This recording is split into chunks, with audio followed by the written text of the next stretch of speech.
చదువుతానమ్మా, చదువుతాను. ఫుల్గా వద్దన్నయ్య. ద్వితీయోపదేశ కాండము 2 సార్లు చెప్పాలి కదా, ఒకసారి కాదు. ద్వితీయోపదేశ కాండము 30వ అధ్యాయము 20వ వచనం. Very good. ద్వితీయోపదేశ కాండము 30వ అధ్యాయం 20వ వచనంలో పరిశుద్ధాత్మ దేవుడు ఈ విధంగా రాయించాడు, ఆలకించండి. నీ పితరులైన అబ్రహాము, ఇసాకు, యాకోబులకు ఆయన ప్రమాణము చేసిన దేశంలో మీరు నివసించినట్లు యెహోవాయే నీ ప్రాణమునకును నీ దీర్ఘాశకును మూలమై ఉన్నాడు. చాలని కాబట్టి ఓకే, వెరీ గుడ్. చాలు. మన ప్రాణమునకు అంటే మనం బ్రతకడానికి, మనకు ఆయుష్ ఇంకా ఉండడానికి కారణం ఎవరంట? దేవుడై ఉన్నాడు కదండి. ఆయనే జీవ మరణములు ఎవరి వశంలో ఉన్నవి? దేవుని యొక్క వశంలో ఉన్నవి. మనం బ్రతికి ఉన్నామంటే, మనం ఇలా ఈ స్థితిలో ఉన్నామంటే దానికి కారణము దేవుడై ఉన్నాడంట. సామెతల గ్రంథంలో కూడా ఒక మాట ఉంటుంది కదా, నా వలన నీకు దీర్ఘాయువు కలుగును, నీవు జీవించు సంవత్సరములు అధికమగును అంటున్నాడు. సామెతల గ్రంథంలో 9వ అధ్యాయము 11వ వచనం కూడా మనం చూసినట్లయితే ఆయన ఏమంటున్నాడు? నా వలనే, ఎవరి వలన కూడా అది కాదు, అంటే జీవము కలిగి ఉండడానికి కారకుడు దేవుడే, అది ఎవరి వలన కాదు. నువ్వు బ్రతికి ఉన్నావంటే నా వలన మట్టికే సాధ్యం అవుతుంది అని దేవుడు చెప్తున్నాడు.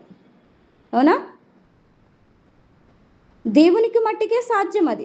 మరి మనం చెప్పుకుంటూ ఉంటాం, నేను బ్రతికి ఉన్నానంటే నా తల్లిదండ్రుల వల్ల, నా కుటుంబం వల్ల. ఇదిగో నేను మరణించే స్థితిలో కూడా నేను బ్రతికించాడు నన్ను దేవుడు అని చెప్పుకునేవారు కూడా ఉన్నారు.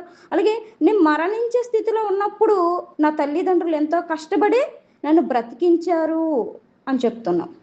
నిజానికి మనం బ్రతికి ఉన్నామంటే, మనకి ఆయుష్ కలిగి ఇప్పటిదాకా భూమి మీద ఉన్నామంటే దానికి కారకులు ఎవరండి?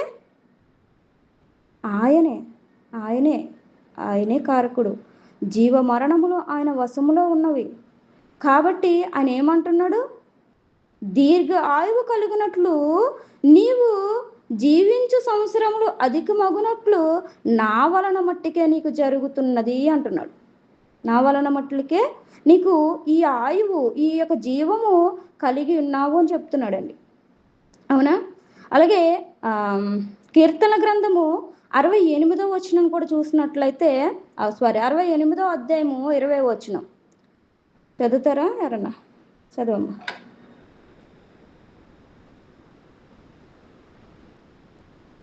హలో, దేవుడు చదవచ్చా సిస్టర్? చదవమ్మా. దేవుడు మా పక్షమున పూర్ణ రక్షణ కలుగజేయి దేవుడై ఉన్నాడు. మరణము తప్పించుట ప్రభువైన యెహోవా వశము. ఎవరి వశంలో ఉన్నది? వచ్చిందమ్మా, క్లారిటీ వచ్చింది, పర్వాలేదు. ఎవరి వశం అంట? యెహోవా, దేవుని వశంలో ఉన్నది. దేవుడు మా పక్షమున పూర్ణ రక్షణ మనకి రక్షణ ఉన్నాడు. మనం బ్రతికి ఉన్నామంటే, మనం మరణించకుండా జీవిస్తూ ఉన్నామంటే అది యెహోవా వశమే, యెహోవా వలనే బ్రతికి ఉన్నాము. దేవుని మూలముగా తప్ప ఎవరు కూడా మనకి ప్రాణము పోయలేరు. కానీ దీనికి మనం ఇంకా చూసుకున్నట్లయితే చాలా యాక్సిడెంట్లు అయ్యి ఇలా బయటికి వెళ్ళిన వాళ్ళు మరలా ఇంటికి రావట్లేదు ఈ రోజుల్లో. అవునా? మరణం అనేది ఎలా సంభవిస్తుందో చెప్పలేం, ఎలా వస్తుందో చెప్పలేం. వివిధ రకాలుగా మరణిస్తున్నాం. ఆరోగ్యంగానే కనిపిస్తూ ఉన్నాము, కానీ చిటికలో మరణిస్తున్నాం. కానీ ఇంకా మనకి ఆయుష్ని ఇచ్చాడు దేవుడు, ఇంకా మనం బ్రతికి ఉన్నాము. మనం బ్రతికి ఉండడానికి కారణం ఏంటి? ఇది కదా మనకు కావాల్సింది. ఇంతమంది మరణిస్తున్నారు. కరోనా దినాల్లో చూడండి, చాలా మంది గొప్ప వారే మరణించారు.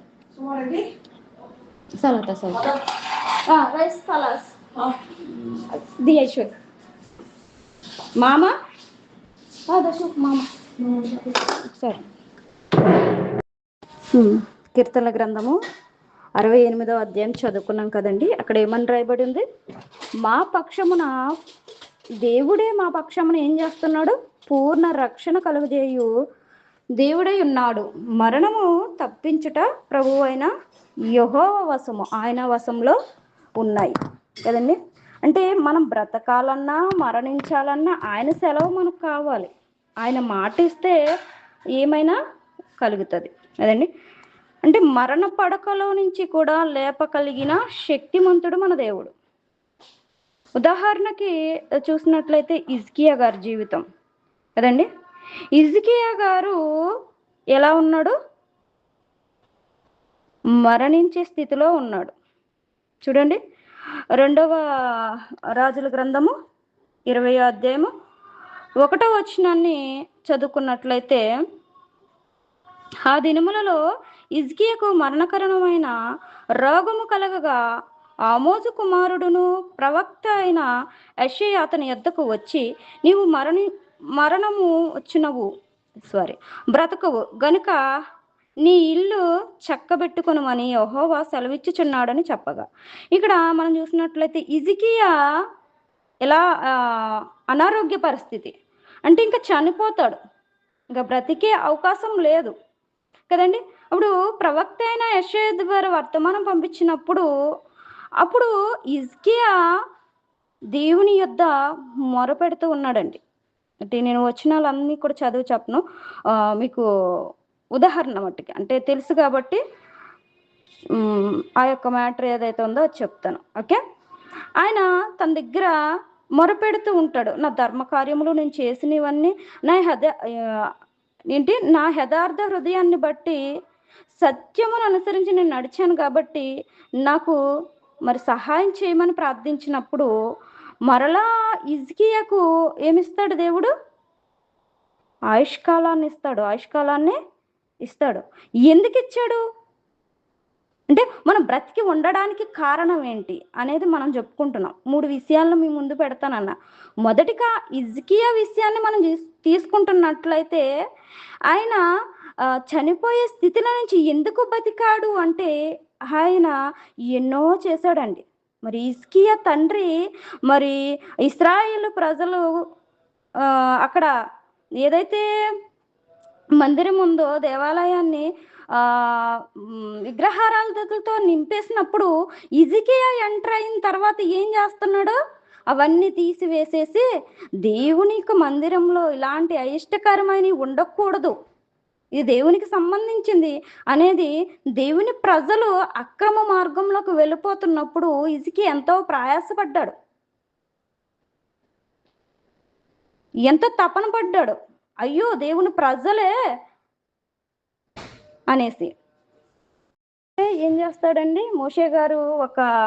ఈ సర్పము కట్టిస్తాడు కదా, దానికి కూడా వీరు పూజించేసి ఆ ఇత్తడి సర్పానికి ఒక విగ్రహారాధన విధులు చేసినప్పుడు కూడా దాని విషయంలో కూడా మరి దాన్ని పడగొట్టి ఇది పద్ధతి కాదు, దేవుడు అనేది రాయిలోనో రెప్పలోనో లేదా చేతులతో చేసుకునే విధానంలోనో లేడు అనేసి హిజ్కియా కష్టపడి దాన్ని అంతటిని కూడా బాగు చేసి దేవుని ప్రజలను ఆయన వైపుకి మలచడం ద్వారా ఏం జరిగింది అక్కడ? ఆయనకి అంటే దేవుని పనిలో ఉన్నాడు కాబట్టి, ఓకే, దేవుని పనిలో సాగుతూ ఉన్నాడు కాబట్టి ఆయన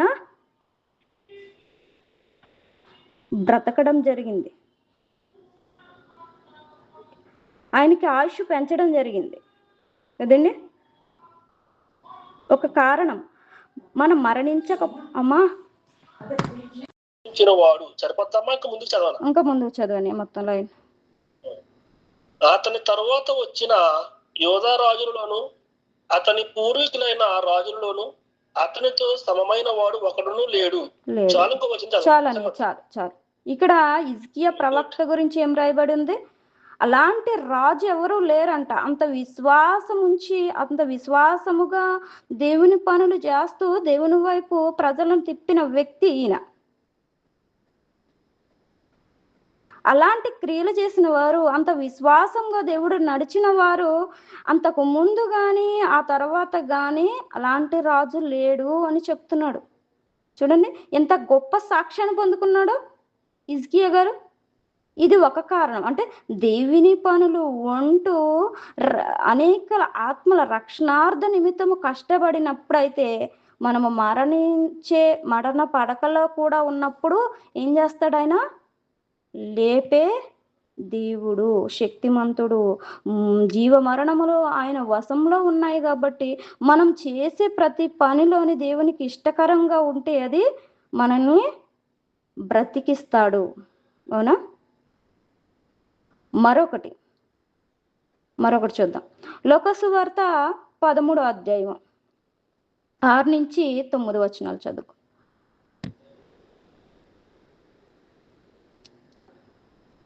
చదువుతారా? చదవనా? మరియు ఆయన వారితో ఈ ఉపమానము చెప్పెను. ఒక మనుషుని ద్రాక్ష తోటలో అంజూరపు చెట్టు ఒకటి నాటబడి ఉండెను. అతడు దాని పండ్లు వెదక వచ్చినప్పుడు ఏమీ దొరకలేదు. కనుక అతడు, ఇదిగో 3 ఏండ్ల నుండి నేను ఈ అంజూరపు చెట్టున పండ్లు వెదకవచ్చుచున్నాను గాని ఏమీ దొరకలేదు. దీనిని నరికివేయుము. దీని వలన ఈ భూమి ఎలా వ్యర్థమైపోవాలని ద్రాక్ష తోట మాలితో చెప్పెను. అయితే వాడు, అయ్యా, నేను దాని చుట్టూ త్రవ్వి ఎరువు వేయి మట్టుకు ఈ సంవత్సరము కూడా ఉండనిమ్ము. అది ఫలించినా సరి, లేని ఎడల నరికించి వేయమని అతనితో చెప్పెను. చాలు. ఇక్కడ ఉపమాన రీతిగా యేసుప్రభు వారు ఒక మాట చెప్తున్నాడు. ఏంటంటే ఆయన ఒక చెట్టుని చూస్తున్నాడంట. ఆ చెట్టు అంట ఎప్పటి నుంచి చూస్తున్నాడు? 3 ఏండ్ల నుంచి చూస్తున్నాను కానీ అది ఫలించట్లేదు కాబట్టి ఏమంటున్నాడు ఆయన అంటే, ఇంకా అది ఫలించట్లేదు కాబట్టి దాన్ని నరికివేయడమే న్యాయము అంటున్నాడు. అంటే మనం ఫలించకపోతే ఏమవుతుంది? నరికి వేయబడి అగ్నిలో వేయబడతాం, అంటే నరకానికి చేరుకుంటాం. ఇది ఒక చెట్టు గురించో, ఒక మొక్క గురించో, ఒక పండు గురించో చెప్పట్లేదండి. దీంట్లో ఉన్నది ఎవరు అంటే మన గురించి చెప్తున్నాడు ఆయన. ఫలించిన ప్రతి తీగ ఏం చేయబడుతుంది? అగ్నిలో వేయబడుతుంది. అంటే నీవు లోకానుసారంగా ఉండి దేవునిలో ఏ ఫలము పొందుకోకుండా, దేవునిలో ఎదగకుండా ఉన్నట్లయితే నీకు మరణము తథ్యము అంటున్నాడు. ఎటువంటి మరణము గురించి మాట్లాడుతున్నాడు అంటే, భూమి మీద ప్రతి ఒక్కరికి మరణం అనేది సంభవిస్తుంది. అది సాధ్యమే. గొప్పవాడైనా పేదవాడైనా ఏదో ఒక విధంగా మరణం అనేది వస్తూనే ఉంటది కదా. ఆ మరణం గురించి కాదండి. మనం మరణిస్తే మరో బ్రతుకు ఉందని మనము ఇంతకు ముందు చెప్పుకున్నాం కదా, పక్షిరాజు రూపంలో. ఆ బ్రతుకు, అలా జీవము కలిగి మనం బ్రతికి ఉండాలంటే ఏం చేయాలంట? ఫలించే వారిగా ఉండాలి. ఇప్పుడు సేవకులు ఇక్కడ మనం యేసుప్రభు వారు చెప్తున్నారు, యేసుప్రభు వారు బ్రతిమలాడుకుంటున్నారు. అలాగే మన నిమిత్తము మన సేవకులు ఎన్నో విషయాలు చెప్తూ ఉంటారు. వాక్యం నుండి ఎన్నో మాటలు మన బ్రతుకు నిమిత్తం మాట్లాడుతున్నప్పుడు అది మనం సరిచేసుకుంటూ దేవునిలో ఒక వెదిగిదల అనేది లేకపోతే ఏం జరుగుతుందంట? ఫలించకుండా ఉన్నట్లయితే నరకానికి చేరువవుతావు అనేసి చెప్తున్నాడు. అంటే రెండోదిగా ఏంటి? మనం ఇంకా బ్రతికి ఉన్నామంటే అవకాశం అడుగుతూ వస్తున్నాడు యేసుప్రభు వారు. ఏమని? ఇంకొక అవకాశం, ఇంకొక సంవత్సరం. ఎందుకంటే ఈ సంవత్సరము ఎలాగా నీ కొరకు బ్రతకలేదు కాబట్టి ఇంకొక అవకాశం వాక్యము ద్వారా లేకపోతే సేవకుల ద్వారా ఏదో ఒక విధంగా నీ వాక్యాన్ని చేరితే వాళ్ళలో ఏదైనా మార్పు వస్తుందేమో. కాబట్టి ఈ ఒక్కసారి తన ఆయుష్ కాలాన్ని పెంచయ్యా అని అడుగుతున్నాడు, బ్రతిమలాడుకుంటున్నాడు, మన నిమిత్తము ప్రార్థిస్తూ వేడుకుంటూ ఉన్నాడు కదండి. ఇలా మనం బ్రతుకుడానికి కారణము ఏంటంట? అవకాశం, మరొక అవకాశం, బ్రతకడానికి మరొక అవకాశం ఇస్తూ వస్తున్నాడు. నువ్వు బ్రతకాలి. నువ్వు బ్రతికి ఎవరి కొరకు బ్రతుకుతున్నావు? లోకానుసారంగా బ్రతికితే లోకంలో ఏది ఉందండి? శరీరాశ, నేత్రాశ, జీవపు డంబములతో ఒకవేళ నీ జీవించితే అదేమవుతుందంట? ఫలించే విధము కాదండి. ఇవి మనం భూలోకంలో మన ఆర్థికంగా బ్రతకడానికి ఇది ఉపయోగం అవుతుందేమో కదా. ఆశించినది ప్రతిదీ, ఒక ఇల్లు కావాలంటే, ఏదైనా పొలం కావాలంటే, స్థలం కావాలంటే ఒకవేళ దాన్ని బట్టి కష్టపడి కొనుక్కొని మనం ఎదుగుతున్నామేమో, దాని గురించి కాదు. ఫలించడం అంటే లోకానుసారమైన ఫలం గురించి దేవుడు చెప్పట్లేదు. దేని గురించి? ఆత్మీయంగా నువ్వు ఫలించాలి, ఆత్మీయంగా నువ్వు బ్రతకాలి. లేకపోతే ఏమవుతుందంట? నరికి వేయబడుతుంది.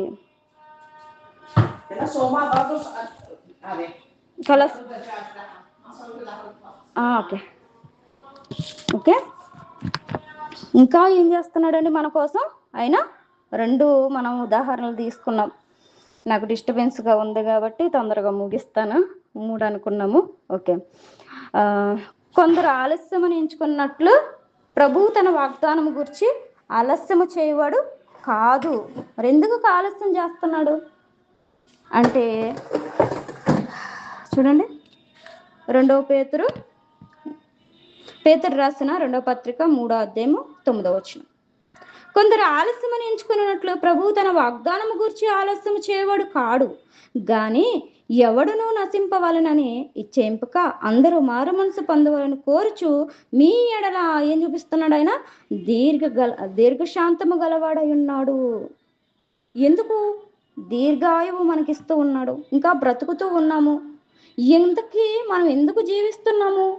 ఎందుకు మనం ఎన్ని చేస్తున్నా, ఎంత వ్యతిరేకంగా దేవుడికి బ్రతుకుతూ ఉన్నా అంటే అవకాశం ఇస్తూ ఉన్నాడు, అవకాశం కలుగజేస్తూ ఉన్నాడు. నశించిపోకూడదు, ఎలా పడితే అలా బ్రతికి నువ్వు నరకానికి వెళ్ళకూడదు అని మరొక అవకాశము మనకి ఇస్తున్నాడండి. మరొక అవకాశం ఇస్తున్నాడు. హిజ్కియాని చూసాము. హిజ్కియాకి అవకాశం ఇచ్చాడంటే దానికి కారణం ఏంటి? ఆయన బ్రతికిన బ్రతుకు, దేవుని కొరకు బ్రతికిన బ్రతుకును మనం చూడగలుగుతున్నాం కదా. ఒకవేళ అలా బ్రతకకుండా నీ ఇష్టానుసారంగా బ్రతికితే మరి లోక సువార్తలో మనకు ఉదాహరణగా దేవుడిచ్చాడు ఏంటంట? ఫలించకపోతే, దేవుని కొరకు నువ్వు బ్రతకపోతే ఏం జరుగుతుందంట? మరణము తథ్యం, మరణము గ్యారంటీ. ఆ మరణం అనేది ఎంత భయంకరంగా ఉంటుందంట? నరకబడి ఎక్కడ వేయబడతావు? అగ్నిలో వేయబడతావు. అది అక్కడ అగ్ని ఆరదు, పురుగు చావదు. కాబట్టి అలాంటి బ్రతుకు, అలాగ ఘోరమైన మరి భయంకరమైన స్థితికి నువ్వు వెళ్ళకూడదు అని మనకి ఏమి ఇస్తూ ఉన్నాడంటే ఆయన ఆయుష్నిస్తూ నీకు బ్రతికినిస్తూ ఉన్నాడు. అంటే ఎంతో గొప్పవారు, ఎంతో ధనము కలిగిన వారు మరణించినప్పటికీ ఎంత ధనము కూర్చి ఈ రోజు నువ్వు బ్రతకాలని ప్రయాసపడుతున్నారు కదా. అయినప్పటికీ ఎంత ధనము నాశనం అయిపోయినా, ఉన్నదంతా ఊడపీక్కున్నా కూడా వాళ్ళ ఆయుష్కాలాన్ని తీసుకురావడానికి అవకాశం లేదు. అవకాశం ఉందా ఎవరికైనా? ఎవరికి అవకాశం లేదు. మరి మనల్ని ఇంత భయంకరమైన స్థితిలోని కరోనా టైంలో కూడా మనము ఇంత క్షేమకరంగా బ్రతికి ఉన్నామంటే మనకి ఏమిస్తున్నాడు? ఆయన బ్రతకడానికి అవకాశం ఇస్తూ వచ్చాడు, అవకాశం ఇస్తున్నాడు. నువ్వు నశించిపోకూడదు, ఆ నరకానికి చేరువవ్వకూడదు. కాబట్టి ఇదిగో నీకు మరొక అవకాశము నేను కలుగజేస్తున్నానని ఈ యొక్క సమయంలో దేవుడు మాట్లాడుతూ ఉన్నాడు. దేవుడి నామానికి మహిమ కలుగును గాక. అట్టి వారిగా ఆ దేవుళ్ళు అందరూ వాక్యంలో ఫలించే వారిగా ఉండాలని కోరుకుంటూ ఈ కొద్ది మాటలను ముగిస్తున్నాను. వందనములు. దేవునికి మహిమ కలుగును గాక.